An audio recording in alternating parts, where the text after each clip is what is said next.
CAA ഇപ്പോൾ നടപ്പിലാക്കാൻ അതിന്റെ പ്രാബല്യത്തിലേക്ക് സർക്കാർ കൊണ്ടുവന്നു. അതിന്റെ ഒരു മാറ്റം ബംഗാളിൽ എന്താണ്?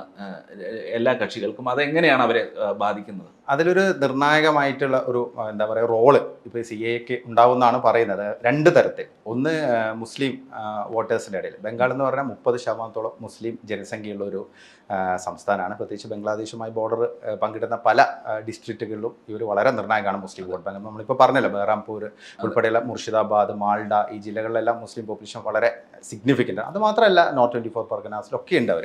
അപ്പോൾ അതുകൊണ്ട് തന്നെ ഈ മുസ്ലിം വിഭാഗക്കാർക്കിടയിൽ മമതാ ബാനർജി വലിയൊരു ഭയം കൊണ്ടുവന്നിട്ടുണ്ട്. അതായത് ഈ CAA നടപ്പാക്കുമ്പോൾ നിങ്ങൾക്ക് നിങ്ങളുടെ പൗരത്വം നഷ്ടപ്പെടും, അങ്ങനെ പച്ച കള്ളങ്ങൾ വിളിച്ചു പറയുന്ന രീതിയിൽ മമത ഇപ്പം കൃത്യമായിട്ട് മമതയുടെ സ്ട്രാറ്റജി മാറ്റിയിട്ടുണ്ട്. അതിന് വേറൊരു കാര്യം കൂടെ പറയുന്നുണ്ട്. സന്ദേശ് കലി വിഷയത്തിൽ ശരിക്കും മുഖം നഷ്ടപ്പെട്ട അവസ്ഥയിലായിരുന്നു മമത. കാരണം സ്ത്രീ വോട്ടർമാരാണ് എപ്പോഴും മമതയെ പിന്തുണച്ചിരുന്നത്, ഒരു വലിയ വിഭാഗം. അവർ ഈ ഒരു വിഷയം വലിയ തരത്തിലുള്ള ഒരു ഇമ്പാക്റ്റ് ഉണ്ടാക്കിയിരുന്നു. മമതയ്ക്കെതിരെ ആൻറ്റി ഇൻകംബൻസി വളരെ സ്ട്രോങ് ആവാൻ കാരണമായിരുന്നു. പക്ഷേ ലേറ്റസ്റ്റ് ഈ CAA വിഷയം കൊണ്ടുവന്നിട്ട് മമത ഇതിനെ മറയ്ക്കാൻ, അതായത് ഈ വിഷയമെല്ലാം മാറ്റി ഇത് കുറച്ചൊന്ന് ദുർബലപ്പെടുത്തി CAA വിഷയത്തിലേക്ക് കൊണ്ടുവരാനുള്ള ഒരു ശ്രമം മമത നടത്തിയിട്ടുണ്ട്. അത് സക്സസ് ആവുമോ എന്നുള്ളത് നമുക്ക് റിസൾട്ട് വന്നാൽ മാത്രമേ അറിയാൻ പറ്റുള്ളൂ. ഇതിൽ വേറൊരു കാര്യം കൂടിയുണ്ട്. കാരണം മമത ഈ CAA വിഷയത്തിന് മുമ്പ് ബംഗാളിലെ ഒരു ഇഷ്യൂ ആണ് പറയുന്നത്. മമതയ്ക്ക് മുസ്ലിം വോട്ടുകളിൽ ഒരു വിഭാഗം മമതയ്ക്ക് പിന്തുണ ഉണ്ടാവില്ല. അതായത് മുസ്ലിം വോട്ടർമാരിൽ ഒരു വിഭാഗത്തിൻ്റെ പിന്തുണ മമതയ്ക്ക് നഷ്ടപ്പെടും. കാരണം കുറച്ച് വോട്ടുകൾ കോൺഗ്രസിലേക്കും, ഈ സഖ്യം വന്നില്ലെങ്കിൽ കോൺഗ്രസിലേക്കും, പിന്നെ CPM ISF എന്ന് പറഞ്ഞ ഒരു പാർട്ടിയുടെ, ഒരു മുസ്ലിം പാർട്ടിയുടെ CPM-നൊപ്പമുള്ള അവർക്ക് ആ വിഭാഗങ്ങളിലേക്ക് പോകുമെന്നുള്ളൊരു ഇതുണ്ടായിരുന്നു. പക്ഷേ ഈ CAA വിഷയം വന്നതിന് ശേഷം മമത വീണ്ടും മുസ്ലിം വോട്ടർമാരെ കളം തിരിച്ച് പിടിക്കുമെന്നാണ് ഇപ്പോൾ വരുന്ന റിപ്പോർട്ടുകൾ. പക്ഷേ ഇതിലൊരു നിർണായകമായ മറ്റൊരു വസ്തുത, ഇതിലൊരു കൗണ്ടർ പോളറൈസേഷനും സാധ്യതയുണ്ടെന്നാണ് പൊതുവെ ഇപ്പം സ്വപൻ ദാസ് ഗുപ്തയൊക്കെ പോലുള്ള ബംഗാൾ രാഷ്ട്രീയം നന്നായി അറിയുന്ന മാധ്യമപ്രവർത്തകരും പിന്നീട് BJP-യുമായി അസോസിയേറ്റ് ചെയ്ത്, പിന്നീടല്ല അദ്ദേഹം കഴിഞ്ഞ നിയമസഭാ തെരഞ്ഞെടുപ്പിൽ BJP-ക്ക് വേണ്ടി മത്സരിച്ചിരുന്നു. അപ്പോൾ ഒക്കെ പറയുന്നത്, എക്സ്പേർട്സ് ആയുള്ള ആളുകൾ പറയുന്നത്, അതായത് കൗണ്ടർ പോളറൈസേഷൻ നല്ല തോതിൽ ഉണ്ടാകും. അതായത് ഹിന്ദു പോളറൈസേഷൻ ഓൾറെഡി അവിടെ പല വിഷയങ്ങളുണ്ട്. സന്ദേശ് കലി വിഷയത്തിലാണെങ്കിലും ഈ ഷാജഹാൻ ഷെയ്ഖിൻ്റെ ക്രൂരകൃത്യങ്ങൾക്ക് ഇരയായത് ഭൂരിപക്ഷം ഹിന്ദു വനിതകളാണ്. അപ്പോൾ അങ്ങനെയുള്ള കുറേ നെറേറ്റീവ്സും ഇഷ്യൂസും ഒക്കെ അവിടെ ഉണ്ട്. അപ്പോൾ അത് എങ്ങനെ ഒരു കൗണ്ടർ പോളറൈസേഷൻ അവിടെ BJP-ക്ക് അനുകൂലമായിട്ട് വർക്കൗട്ട് ആവും എന്നുള്ളത് പറയാൻ പറ്റില്ല. ഈ കൗണ്ടർ പോളറൈസേഷൻ വർക്കൗട്ട് ആണെങ്കിൽ BJP-യുടെ സീറ്റ് നില ചിലപ്പോൾ ഒരു 30 വരെയൊക്കെ പോയേക്കാം എന്നുള്ള ഒരു സൂചനയാണ് വരുന്നത്.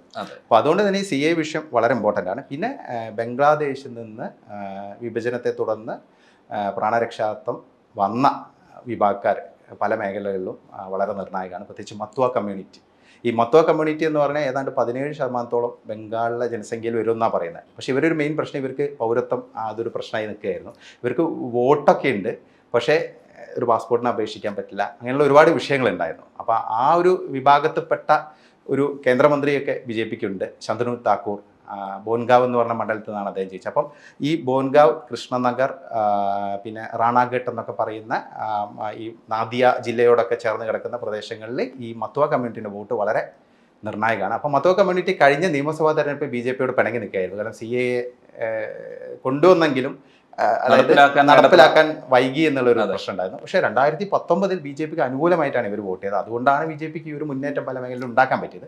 പക്ഷെ ഇപ്പോൾ അവർ വീണ്ടും തിരിച്ച് BJP-ക്കൊപ്പം വരുമെന്നാണ് റിപ്പോർട്ടുകൾ. അപ്പോൾ അതൊരു പോസിറ്റീവായ കാര്യമാണ്. ആ ഒരു വിഭാഗത്തിൻ്റെ പിന്തുണ BJP-ക്ക് ലഭിക്കുകയാണെങ്കിൽ, പ്രത്യേകിച്ച് ഈ ഒരു സൗത്ത് ബംഗാളിനും നോർത്ത് ബംഗാളിനും ഇടയിലുള്ള പല ഡിസ്ട്രിക്റ്റിലും BJP-ക്ക് വലിയൊരു മുന്നേറ്റം ഉണ്ടാക്കാൻ പറ്റും. എന്തായാലും CAA ഒരു വലിയ ഘടകം തന്നെയാണ്. ഒരു പോളറൈസേഷൻ, ഒരു കൗണ്ടർ പോളറൈസേഷൻ അവിടെ ഉണ്ടാവും എന്നുള്ള കാര്യത്തിൽ സംശയം വേണ്ട. പക്ഷേ അത്രയും ഒരു ക്ലോസ് ഫൈറ്റാണ് ഇത്തവണ നടക്കുന്നത്. പക്ഷേ ഒരു മൊമെൻറ്റം അല്പം BJP-ക്ക് ഉണ്ട്.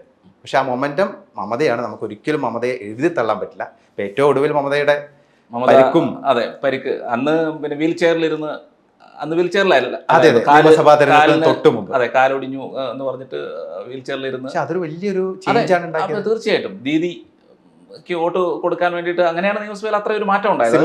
അതെ, തീർച്ചയായിട്ടും ഒരു മാറ്റം. കിഷോർ ആയിരുന്നു അന്ന് ഈ കാര്യങ്ങളെല്ലാം മമതക്ക് പറഞ്ഞു കൊടുത്തെന്നാ പറയുന്നത്. അതെ. അപ്പോൾ ഒന്നും നടക്കാത്തപ്പോൾ പണ്ട് പിന്നെ കോളേജ് ഇലക്ഷനുകളിൽ സംഭവിക്കുന്ന പോലെയുള്ള വെച്ച് കെട്ടിക്കൊണ്ടുവരുന്ന പരിപാടിയൊക്കെ ഉണ്ടല്ലോ പണ്ട് കോളേജ് ഇലക്ഷനിൽ നടക്കുമ്പോൾ നടക്കുന്ന കുറേ കാര്യങ്ങളുണ്ടല്ലോ.